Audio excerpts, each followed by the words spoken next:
How to declutter your home with ADHD. In my previous life, I was a special education teacher.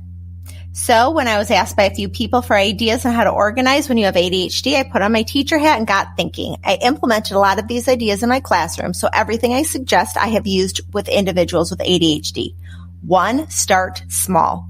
The biggest piece of advice I have is to start small. Pick a small pile to go through or a drawer in the kitchen. This might not seem like much, but a little goes a long way. By starting small, you are able to better gauge how long you can handle a decluttering task. Some of my students and clients could only last about 15 minutes, while others could last about 30 minutes. So start small so you can see how long you can work before you need a break. Step 2, make a plan.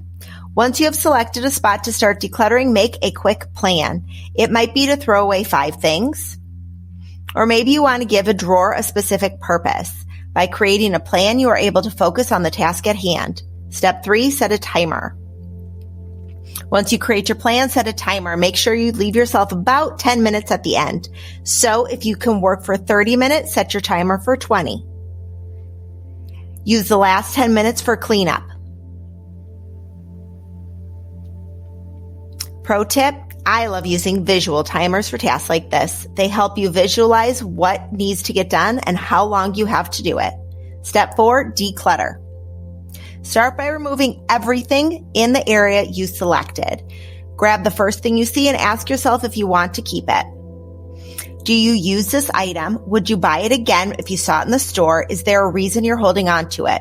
If you decide to keep it, make a pile. If you decide to get rid of that item, put it in a different pile. Either throw away in the garbage or into the sell pile. Give yourself a deadline to sell by, usually 1 to 2 weeks. Step 5, piles. I suggest making piles, and the pile should be based on the items. Create more general categories for things like manuals or medical bills. Use Post-it notes to keep the categories organized so you don't get overwhelmed by all the stuff.